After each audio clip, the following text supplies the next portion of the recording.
இதில் மாற்றுறது எல்லாருமே மேக்சிமம் மிடில் கிளாஸ் பீப்புள் தான். ஹை கிளாஸ் பீப்புள்ஸ் வந்து இதுக்குள்ளே மாற்றுறதே கிடையாது. அவங்கெல்லாம் ரொம்ப சிம்பிளாக தான் இருக்கிறாங்க. அவங்களுக்கு வந்து பிராண்ட்ஸ் தேவை கிடையாது. நான் பெரிய ஆளுன்னு காட்டுறதுக்கு. இந்த பிராண்ட்ஸ் எல்லாம் வாங்குறது யாருன்னா, பெரிய ஆளா காட்டிக்கணும்னு சொல்லி தான் இந்த பிராண்ட்ஸே வாங்கி அதிகமாக யூஸ் பண்ணுறாங்க. அதனால வந்து உங்களோட தேவைக்கு மட்டும் பொருட்களை வாங்குங்க, ஷாப்பிங் பண்ணுங்க. ஒரு முக்கியமான ஒரு விஷயம், இந்தியாவை விட வல்லரசான நாடுகள் எத்தனையோ இருக்குது. அங்கெல்லாமே இந்த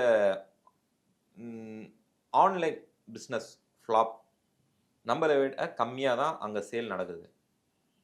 அப்போது அவங்கள விட நம்ம வந்து வல்லரசு நாடா? இல்லை. நம்மளை மூல செலவை செஞ்சு வாங்க வைக்கிறாங்க. இதெல்லாம் தான் உங்களை பெரிய ஆளாக காட்டணுன்ற ஒரு பின்பத்தை உருவாக்குறாங்க.